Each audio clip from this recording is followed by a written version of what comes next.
الذين آمنوا صلوا عليه وسلموا تسليما اللهم صل على محمد وآل محمد. أعوذ بالله من الشيطان الرجيم. بسم الله الرحمن الرحيم. والشمس وضحاها والقمر إذا طلاها والنهار إذا جلاها والليل إذا يغشاها والسماء وما بناها والأرض وما طحاها ونفس وما سواها فألهمها فجورها وتقواها قد أفلح من زكاها وقد خاب من دساها كذبت ثمود بتغواها إذ انبعث أشقاها فقال لهم رسول الله ناقة الله وسقياها فكذبوه فعقروها فدمدم عليهم ربهم بذنبهم فسواها ولا يخاف عقباها. صلوات. اللهم صل على محمد وعلى Muhammad. Assalamu alaikum wa rahmatullahi wa barakatuh. Brothers, before we begin, I'm just going to request everyone to come closer to the screen so you guys can see what's going on the TV over here, because I tried to make the text as big as possible for the booklet as well as the presentation today, but you know, sometimes it might be a little too tiny. Maybe you might have some vision issues, so the closer you are, the better. Yeah, you go ahead and connect. All good. So, okay, then before we begin, I guess, any questions from last presentation? Go ahead. Just kind of hear about it.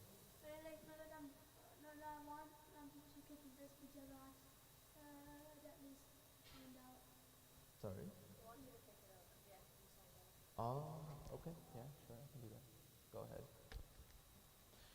So, do we have any questions from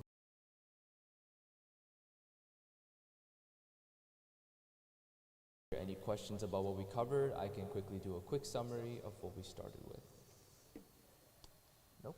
If we are confident, then I guess we will get started. All right. Bismillah. Today we're going to start first with a blue kit, because we had a presentation, or sorry, a program last week that wasn't just kind of you know, what do you want to do? It was an actual presentation with actual content.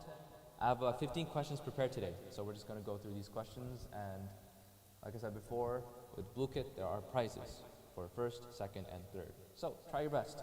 Even if you weren't here, the questions are intuitive enough that you should understand, you know, what the right answer might be. Make sense? All right, let's get started. Bismillahirrahmanirrahim. They kicked you out again? Okay, well you got kicked out over here, so you can just log in.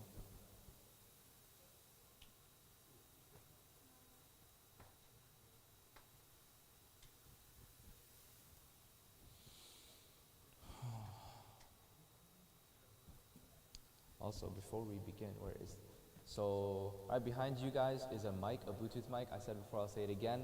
If you want to ask a question in the middle of our program today, just click the button up, raise your hand up. I say, okay, you can ask whatever you want. Click the unmute button and speak how you want to speak. Okay? We good then? All right, let's get started. Bismillahirrahmanirrahim. First question of the day. One who dies without recognizing the Imam of his time dies the death of ignorance. Who said this quote? Was it Imam Ja'far as-Sadiq alayhi salam? Was it Rasulullah? Was it Imam Mahdi? Or was it Imam Ali alayhi salam? Who said this quote?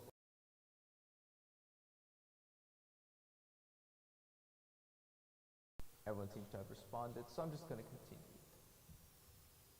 The answer was, kind of a split. Okay, a lot of people, Imam Ja'far as-Sadiq, I don't blame you, but I think I said this at the beginning of last lecture, yes. These are actually the words of Rasulullah, and this was concerning the fact that he was the one who announced the successorship and the imamate, the concept of imamate, said that there will be, never mind, that's another question. But he said that there will be a successor.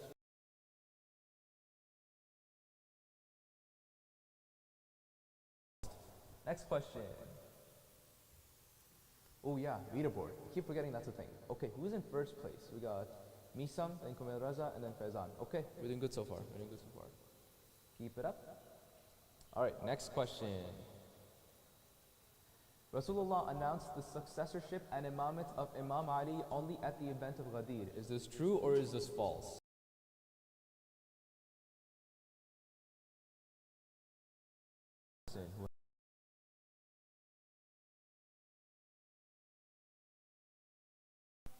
Oh, there you go. Yeah, there, oh, 8 people answered. Perfect. Okay. Ooh, a split. Whoa. Okay. So I don't blame you for getting this question wrong. I had kind of just skimmed past this part of the content, but I did explicitly state that the importance of imamate and the importance of successorship, not just from Imam Ali, but throughout the entirety of the successorship chain, was that Rasulullah had announced this multiple times before Ghadir. Multiple times.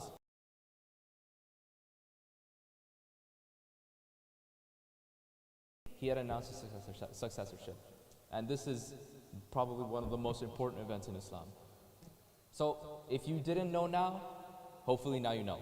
Alright, next question. Alright, leaderboard. Oh, I'm never gonna remember this. Who's in first place? Abbas, and we got Misam, and then we got Kumil Raza. Tied so far. Okay, very interesting, very interesting. Okay, Rasulullah said that the number of his successors and caliphs shall remain only 14, 12, 5, or 1. Put down your answers now. What do you guys think the answers is? Guys, you got 5 seconds and 4 people haven't answered. Ah! Or 2 people, I guess. That's okay.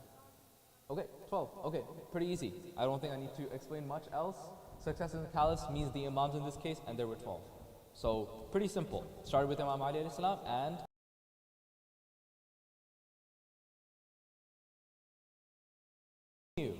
next question, get ready.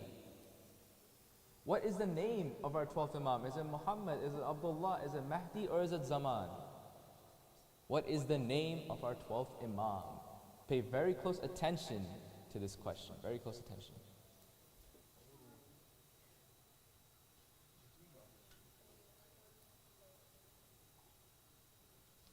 Oh, okay. Looks like we need another reminder. Okay, so 2 people got this right. Congratulations to whoever got it right. But, like I said before, Al-Mahdi is his title. It's not his name. His name is Muhammad. That is his birth name, Muhammad. Okay? What was his full name? Yeah.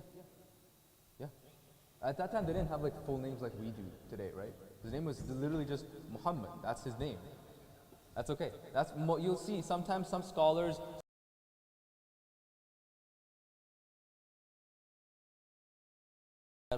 and Sahib al-Zaman is also a title, not a name. His name explicitly is Muhammad.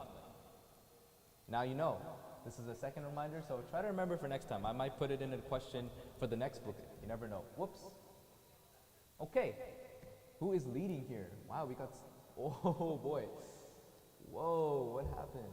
Okay, first, Abbas, Bakr, and Misam. Okay, okay. Next question. Who is the father of the 12th Imam? Is Imam Hassan, is Imam Hussain, is Imam Ali, or is Rasulullah?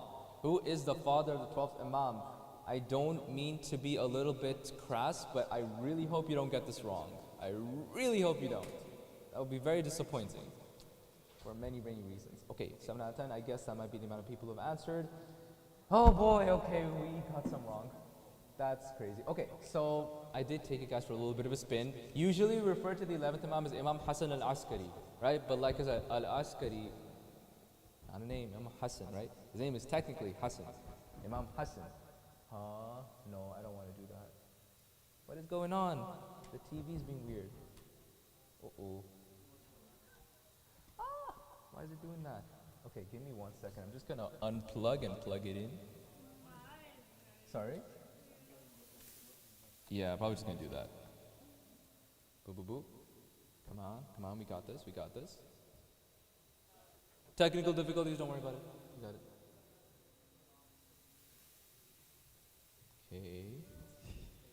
Okay, while that's loading up, I can explain. Thank you. I can explain.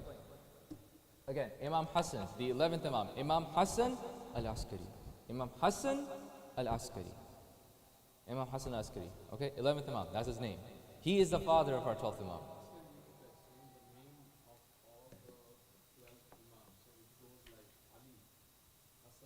Hussain. Mm-hmm.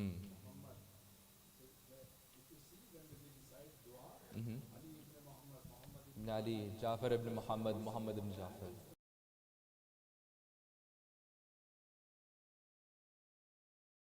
For next lecture, I'll probably put that as an explanation just to give them a little bit of info. Okay, that's a good idea. I might just do that. So next time I'm going to come with just a small section of the next presentation will be simply upon the names of the 12 Imams.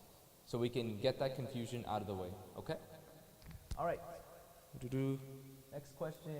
Who is leading and who is boarding? That's not how that works. Okay. Bas, Baqa, and Misam. All right. Next question. Who is the mother of the 12th Imam? Is it Fatima, Zainab, Narjis Khatun, or Salma?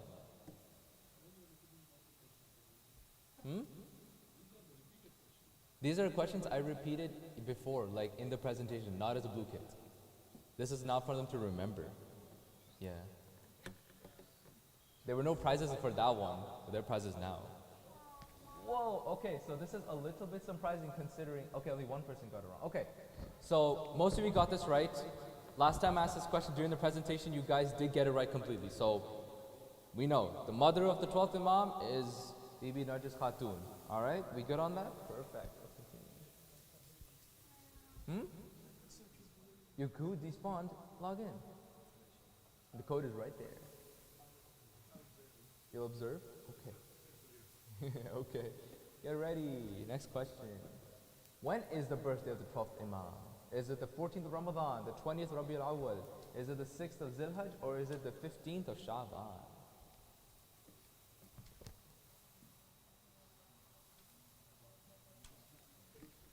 Okay. Well, only 5 people answered. What's going on? We lost some people? Okay. So, yep, 15th of Sha'ban. 6th of Zilhaj is just simply incorrect. The correct date, I can't say much more than this. The correct date, the correct birthday of the 12th Imam is indeed 15th of Sha'ban. Let's continue. Leaderboard. I don't think I'm going to have prizes because we're having a lot of technical difficulties with the internet, and that's just unfair for some people. So, let's continue. Activating cheat codes. Ooh. Okay. The 12th Imam is currently in occultation. What does that mean? Is it he is not on earth, he will reincarnate at some point, people are not aware of where he resides, or he is currently asleep? What is the right answer? The right answer was, whoa, we got a bit of a split here. Okay, the right answer, wow. Okay, so I don't blame you for getting this wrong, but okay, so he is not on earth. Imam Jafar Sadiq alayhi salam explicitly states that he is actually on earth, right? He is on earth. Next one, he will reincarnate. We don't believe in the concept of reincarnation, so that shouldn't be an answer. We just simply, Islam does not believe in the concept of reincarnation, not to this sense, or really at all, okay? So the right answer is, people are not aware of where he resides. And on that note, next question. Who's leading the leaderboard? We lost a lot of people, oh boy. All right. Rip Baka, right? Rip, so sad. They see him but do not recognize him. Who said this? Imam Ali, Rasulullah, Imam Jafar Sadiq, or Imam Hassan al-Askari alayhi salam? Who said this quote?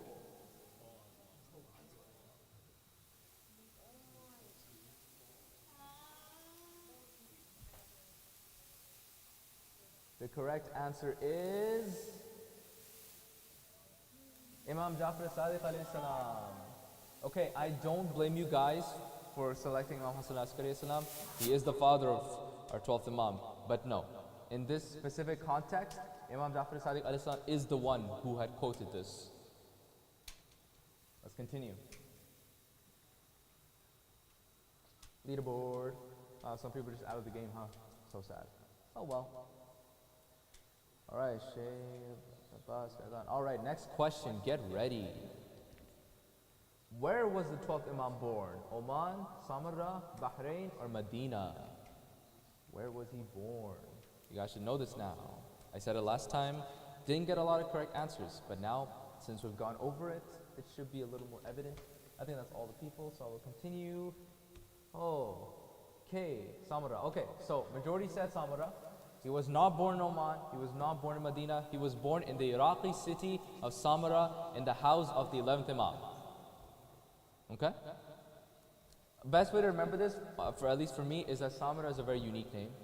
So for me personally, it's easy to remember. Maybe you guys have some different ways of remembering it, but do remember, the Iraqi city of Samarra in the house of the 11th Imam is where the 12th Imam was born. Let's continue.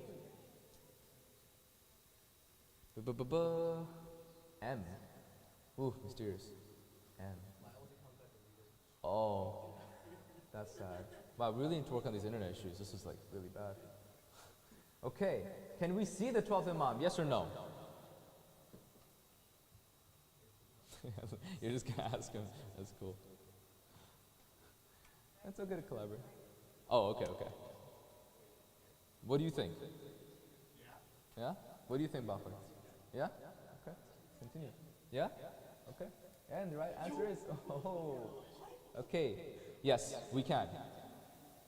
On a technicality, we can see the 12th Imam. They see him, but they do not recognize him. Remember who said that? Imam Jafar Sadiq alayhi salam. It is literally saying that we can see him, and we maybe have seen him, but we don't know that. There are various, hadiths and various accountings of people who have come in contact with the 12th Imam when he needed them most, when they needed him most, right? But after he helped him and went away, they only realized after that was the 12th Imam. You can see him, but you can't recognize him. Now why is that? A question for contemplation. Wow, there's a lot of 6s and 5s going on. Oh boy. Ooh, okay. Next question. Ready up. Free question. Select the answer that answers what 2 times 7 is. Yeah, you got this. All right, 6 people. Whoa, we're getting a lot of people joining in. Okay. Yeah. Oh. Ah, one of you actually fell for it. I'm not gonna ask who it is. Oh, that's fair. No. I made that on purpose. So, but not enough people fell for that. I'm actually kind of sad. Oh well. Yeah, the right answer is 14. Sorry. Oh, okay. That's cool. People are getting kicked out. That's so sad. Okay. Well, we're on the third last question, guys. None of your news is hidden from us. We are not negligent in your protection, nor are we forgetful of your remembrance. Had it not been so, calamities would have descended upon you, and enemies would have annihilated you. Who said this? Was it Imam Mahdi, Imam Hussain, Imam Ali, or Rasulullah? This is a difficult question, but if you think about the question, it'll make sense who said it. It'll make sense. Is he good? What's that static coming?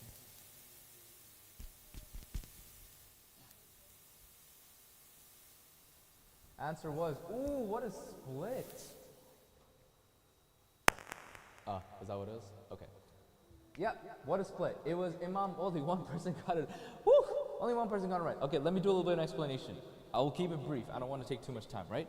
But essentially what Imam Mahdi over here is saying is that remember me. If you remember me, we'll love you. If you don't remember me, if you don't recognize me through your acts, through your worship, then calamities will descend upon you and enemies would have annihilated you. It's a very extreme thing to say, but in this context, it is very justifiable. Very, very justifiable. All right, let's continue.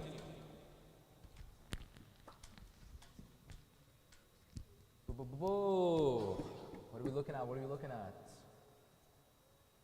lot of new people have joined. Yeah, I'm not going to give any prizes for this one. It was just a huge mess up with the internet. Got to figure something out. Okay. Second last question. Free question. Select the answer that says, huh.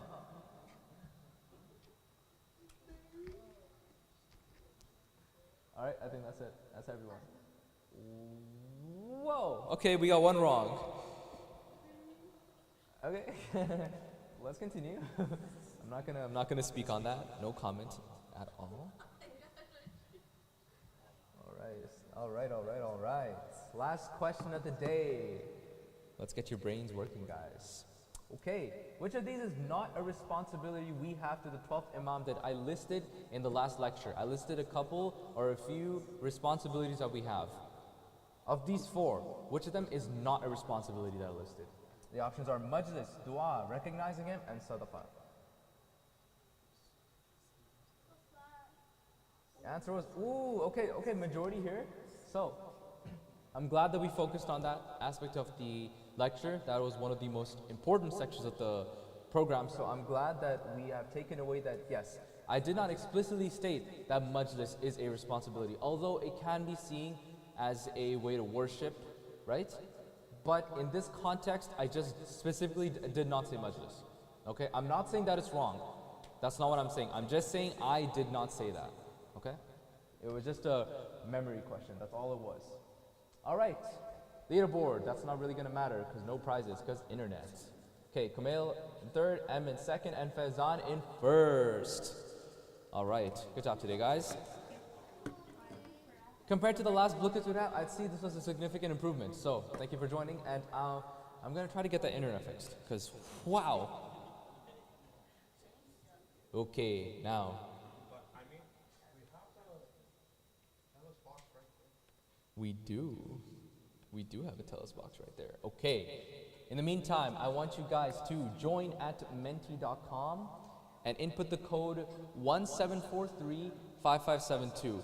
This doesn't, if you get kicked out of the internet, you can just, of the Menti, you can just join back at no loss. Okay, this is just part of our presentation. Like I said, I'm going to be using Menti a lot, and if I see good response, if I see good communication, and most of all, if I see good, for lack of a better word, discipline in our programs, then I will continue to use Menti, because I feel like it is a very, not only is it pretty to look at, but it's a very intuitive way to lead our programs. أعوذ بالله من الشيطان الرجيم بسم الله الرحمن الرحيم إن الله وملائكته يصلون على النبي يا أيها الذين آمنوا صلوا عليه وسلموا تسليما اللهم صل على محمد وعلى محمد.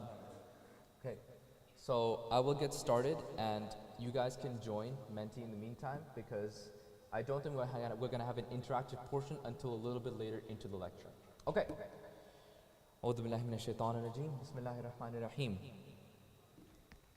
Give me 1 second. Had it prepared like this. Okay. The period of minor occultation commenced from the time of martyrdom of Imam Hassan al-Askari alayhi salam in 260 after Hijrah. After his martyrdom, the 12th Imam disappeared from the view of.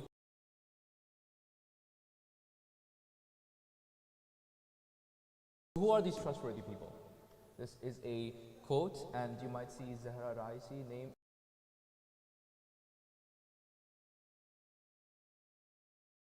I got this quote from, which is an article from alislam.org talking about our topic of today, which is the 4 deputies of the 12th Imam. So, Assalamu alaikum everyone. Thank you all for coming back for yet another youth session. As you can tell from the announcement and from what I just read, we are continuing our discussion on the revered, His Eminence, Imam Muhammad al-Mahdi. Now, the topic of Imam al-Mahdi, like numerous other fruitful topics in Islam, are very heavy. They have a lot of content. There's so much to cover, there's so much to discuss, and honestly, there's so much to learn, even today. We're still learning, and we're still gaining new knowledge from these topics, such as this one, every single day of our lives. These topics are vast, and discussing them or taking part in discussions about these topics, they're only ever going to benefit you. I want to let you know that right now. Discussions like these coming here today is nothing but benefits for you. You take something. If you even take one thing that you feel like you can apply in your life today, honestly, that's the best kind of result. So, Imam Ali alayhi salam has said, seek knowledge from the cradle to the grave. That's a very famous quote. I'm sure a lot of you have maybe heard that quote in your lives many, many times, maybe even once. But it is a very, very powerful and a very important topic that has transcended through time. Even today, it's important for all of us. Oops, sorry about that. As such, I want to be able to cover a few topics at hand regarding our 12th Imam. And considering we did have a brief introduction about him, and we went into what occultation is, not just in the lecture, but in our blue kit, I thought it would make sense for us to touch up on the period of minor occultation. Can anyone tell me what is the Arabic word for, Arabic term for minor occultation? I'll give you guys a hint. The major occultation, which is currently still ongoing, is Ghaibat-e-Kubra. So what's the minor occultation? What's the full one? Full term. You just said tiny or small. There you go. Ghaibat-e-Sughra. That is the term. Thank you. Thank you for that. During this period of occultation, there were a number of deputies. But before I continue, I want to ask you, and here we come to our first interactive portion of the discussion today. What is a deputy? Oh, you guys already answered. Is that possible? What? You guys are going ahead of me. Show response. Oh, okay. I guess you guys already responded. That's interesting. Okay, so let's see what you guys wrote. A deputy is policeman, a keeper or I'm going to assume you said order. Someone in charge of stuff. Someone who keeps order. Someone who makes sure everyone is keeping justice. A person whose immediate superior is a senior figure within an organized. Oh, okay, someone has been looking into Google, because that's kind of what I wrote. Guys, don't go on the internet for this. Come on, that's cheating. Nice guy, Naib. Okay. Wow, someone's going above and beyond about that. Okay, we're gonna continue. Okay, so I will give you a very difficult and long definition that someone has already written by looking into Google. I wonder who that is. And then provide you with an easy definition. So, for older people, I'm going to provide you with a difficult definition. And for younger people, I will give you a simpler definition. Okay? So, the long definition is that a deputy is a person whose immediate superior is a senior figure within an organization and who is empowered to act as a substitute for the superior. And I got this from Google, and someone else in this lecture also got it from Google. Thank you, random person. And here is the short and easier version for younger folks. Come quick, I'm about to explain what a deputy is. Come on. Qanan, do you know what a deputy is? A deputy. Yeah, okay, cool. So small definition is a second in command or assistant who usually takes charge when his or her superior is absent. So a deputy, by definition, is someone who, for example, you have a superior, someone who's your boss, right? And you are just second in command to them. If the boss has to leave for something, for some reason, then you are assuming charge. You are known as deputy. So that is the universal definition of deputy. Do we have any questions about that? Anyone who didn't understand it? No? Okay. So when the 12th Imam had gone into the period of minor occultation, also known as Ghaibat-e-Sughra, he had appointed deputies who basically took charge in his absence. Okay? Now, this is a big deal, but I want you to realize something. This didn't make them Imams. These deputies, they're not Imams. The Imamate is a chain of successorship, right? This is not a successorship, this is a substitution. You're on the bench and you're getting called onto the field. That doesn't make you a successor, that makes you a substitution. That's exactly what this is, okay? I'll try to make sure to make this concept a little bit more clear for you guys moving forward if needed. But if you guys ever have any questions about what a deputy is in this context or in any other context, the mic is somewhere over there. Nope, it's gone. Just raise your hand up, I'll give you the mic, okay? It's right over there? Oh, it's over there. Wow, would you look at that? It just magically got to that side of the masjid. Okay, cool. In various Shia sources, there are various people who were referred to as envoys or deputies of Imam Mahdi. But there were especially 4 deputies who are the most prominent in these sources. You go to any Shia source, you're more than likely to come across one of these names. And these are the names listed as follows. The 4 deputies are Uthman ibn Sayyid Amri, Muhammad ibn Uthman, Hussain ibn Ruh Nawbakhti, and Ali ibn Muhammad Samari. These are the 4 deputies, the most prominent deputies that are listed and most well known among Shia sources. Okay? But for the sake of simplicity and to avoid confusion, at certain points, unless I need to specify, we will be referring to these 4 names of these 4 deputies in a simpler fashion. We'll be saying Uthman, Muhammad, Hussain, Ali. But if I need to specify for any given reason or any context, I will refer their full name. Okay? I might even add their full name as a question on the next booklet, so keep that in mind. Cool, let's continue.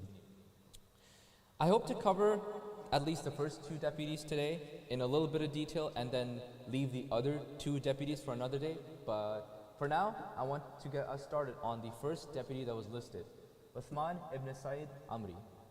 Okay? Uthman was actually known as the representative of both the 10th Imam and the 11th Imam, Imam Hassan al-Askari and the 10th Imam, Imam Muhammad. Now, in this regard, there are a number of narrations about Uthman, and these narrations have to do with how much he was respected. They have to do with the reason he became the deputy of the 12th Imam, and I do want to touch base with some of the letters that the 12th Imam had specifically written to Uthman in this case. One of the most trusted hadith narrators in the Shiite community, his name is Ahmad ibn Ishaq Qumi. He's one of the most trusted hadith narrators. So if you ever see a hadith that is narrated by Ahmad ibn Ishaq Qumi, you know it is very, very reliable. It is an extremely reliable source.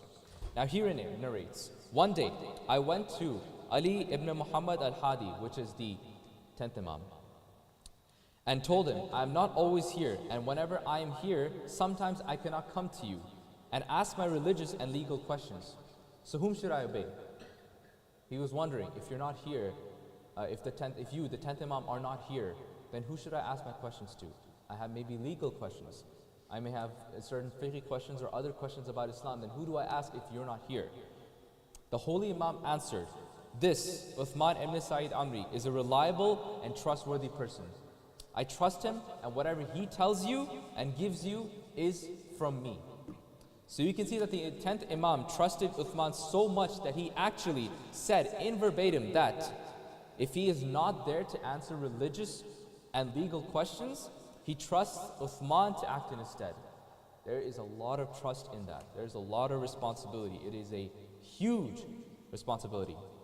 And to add on to that, the narrator states that after the martyrdom of the 10th Imam, he went to his son. And who is the son of the 12th? The son of the 10th Imam? What? Oh, nope. Who is the son of the 10th Imam? What do you mean, oh? Okay. What's the son of the 10th? Huh? No, I'm making it very simple. Who's the son of the 10th Imam? You don't have to say the name. The son of the 10th Imam. Come on, guys. But you should be saying the name. Guys, come on, please.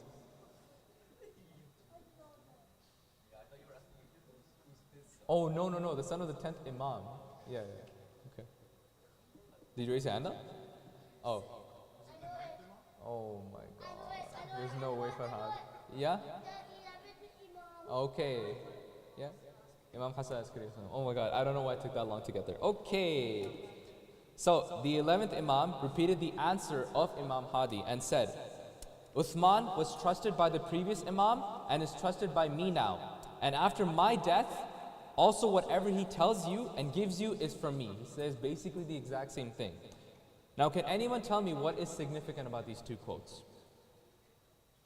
It's not a deep answer, I'm just looking for simple answers, whatever you come up with. So the 2 quotes, like what I said about the 10th Imam, what the 10th Imam said about Uthman, and what the 11th Imam said about Uthman. Well, what's significant? I'm noticing something similar, like this individual seems to have a similar role to the people in the absence of the Imams, as I guess Ayatollahs have today. The Imams aren't here, so they're kind of... Yeah, so it's kind of like a kind of a deputy going on. Yeah, that's true. It's similar, you're right, but there is a parallel there, you're for sure. Yeah, Farhad. Both of the Imams are trusting. Yep, good. That's also a very significant point. Both of the Imams are very trusting of this one individual. That means there is a huge status for Uthman. huge status, and there is a lot of responsibility that he undertook, and he undertook very willingly. So, to be given such a big responsibility of second in command by not one but two Imams shows how well and respected and important of a figure Uthman ibn Sa'id Amri was. But how did he become the deputy of the 12th Imam? Well, reliable sources state that the Imam Hassan al-Askari appointed Uthman as the first deputy to the 12th Imam in front of 40 Shias. He did it very openly and explicitly in front of 40 Shias. And there's a very interesting hadith about that. I'm probably going to finish off with that hadith. It's very interesting. Are we good here? Okay. After the martyrdom of the 11th Imam, a group of Shias from Qom and other parts of Iran were bringing religious taxes to the 12th Imam, to the 11th Imam in Samarra. But after hearing the martyrdom that the 11th Imam had been martyred, they were confused. They didn't know who to give, the religious taxes to now, because usually it would be the 11th Imam who takes care of this, right? Then a secret messenger came to them and told them that go to Imam al-Mahdi, go give him the religious taxes. And so these group of Shias, they went to the 12th Imam and they gave him the religious taxes. And along with this, the 12th Imam said this: do not bring your money to Samarra anymore. From now on, give it to my deputy and representative in Baghdad, Uthman ibn Sa'id. So, from here, it's evident that Uthman ran the office of deputyship in Baghdad after the martyrdom of the 11th Imam and was very well trusted by the 12th Imam as well. The 12th Imam explicitly states that from now on, these religious appointments that you need to make that are very important, you can make them with my representative in Baghdad. So again, I'm just completely rubbing in the fact that Uthman is a very important individual. Alright? Now, it seems like we may actually be running out of time. We've been here for quite a while now, and I don't think I will be able to get to the 3 deputies like I wanted to. So, because I still have a lot to say about Uthman. He's a very interesting individual. But I want to finish off by showing some more examples of the importance of Uthman ibn Sa'id Amri. Particularly some letters that were issued to Uthman by the 12th Imam himself. So on one such occasion was the demise of Uthman's father. This time explicitly stating this letter is regarding when the 12th Imam sent it was when Uthman's father had passed away. When this occurred, the 12th Imam issued a letter about his death, which included some sections. But one particular section, as you'll see on the next slide, if the next slide comes up, this is the letter that he sent to Uthman. We belong to Allah, and to Him is our return. We are submissive to His orders and content with His decree. Your father lived in salvation and left this world well. Our 12th Imam, sorry? Yep, that's the 12th Imam who said it. He is the one who sent this letter to Uthman. Our 12th Imam respected Uthman, but that respect also extended to his father as well. So much so that he made it a point to send this letter to Uthman to send his condolences to him. And you have to understand that that's a very big deal, because it's not every day that you receive a letter from the 12th Imam. It's just, doesn't really happen a lot, especially these days, right?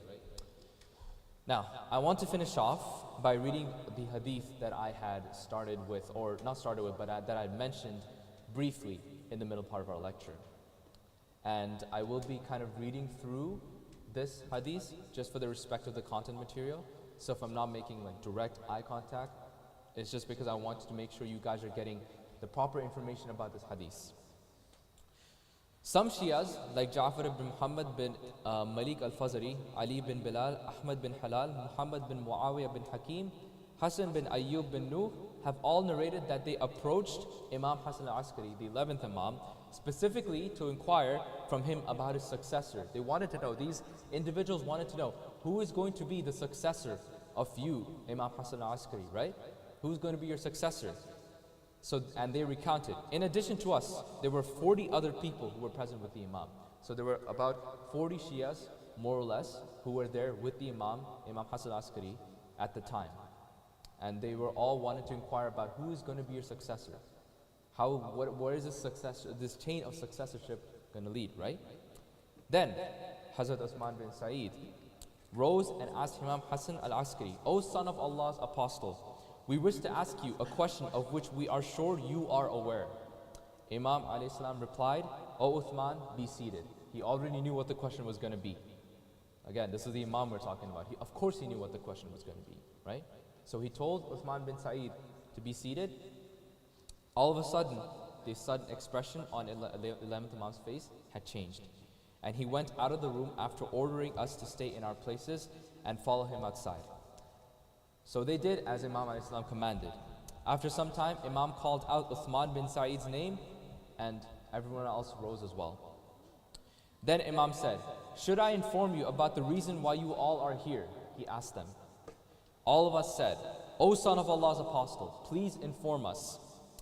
Imam alayhi salam revealed, so that you may know who is the Imam after me. So indeed, this entire meeting was for Imam Hassan al-Askari alayhi salam to announce who is going to be your successor, who is going to be my successor, who is going to be the Imam of your time.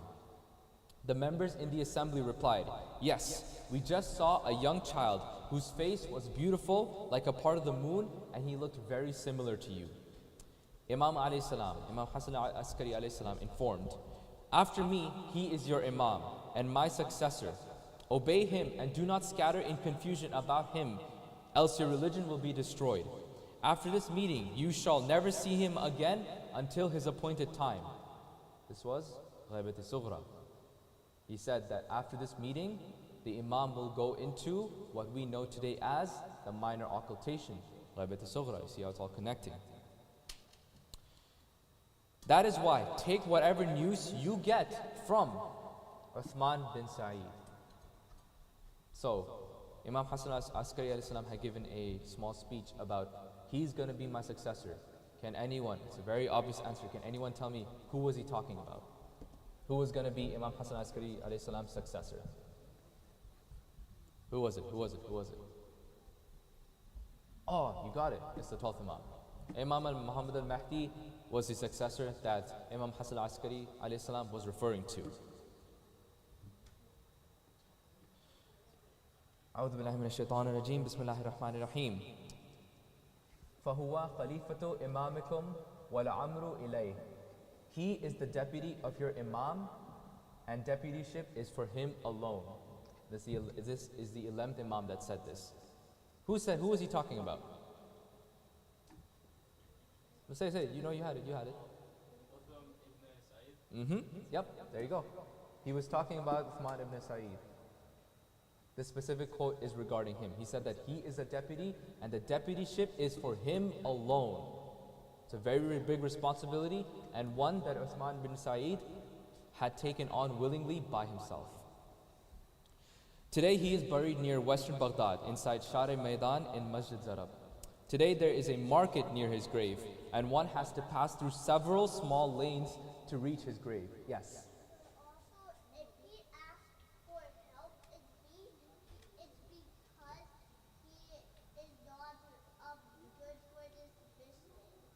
What do you mean?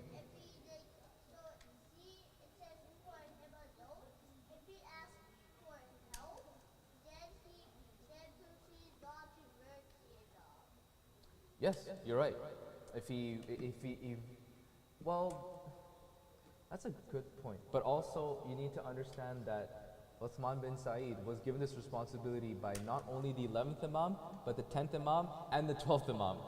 There was 3 Imams that had given him that role of deputy, right? Which means that he was a very, very, a talented individual, very high status, which means that it would be very hard for him to kind of be in that situation, like you said. So, but no, it's a good thought process. I like where you're going with it.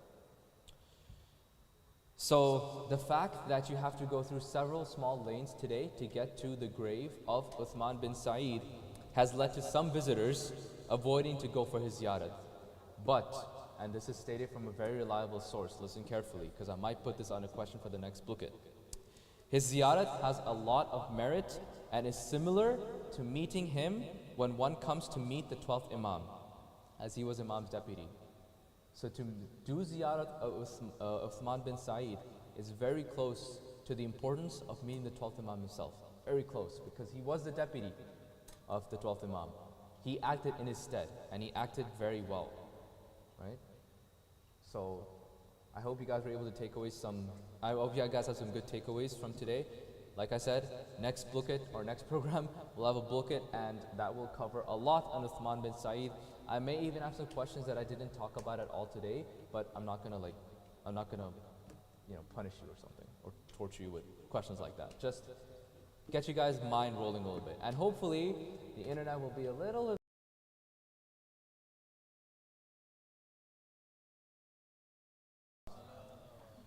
Before we finish up, can anyone recite ziyarat? Anyone lead the ziyarat? Farhad, you know the ziyarat, right? Huh? Are you gonna do it? Okay, Faizan, come on over. That way, here you go. Everyone rise up, get ready for ziyarat. Let's go that way. Guys, get up.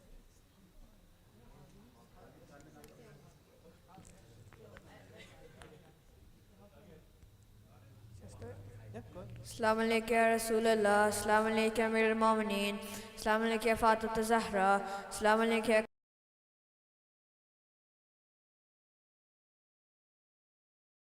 تصلت المعاش في نظريتك علي بن الحسين ومحمد بن علي وجعفر بن محمد والموسى بن جعفر ووليد بن موسى ومحمد بن علي وعلي بن محمد والحسن بن علي وجد بن الحسن أجل الله فرجك وسهل مرجك وظهوره.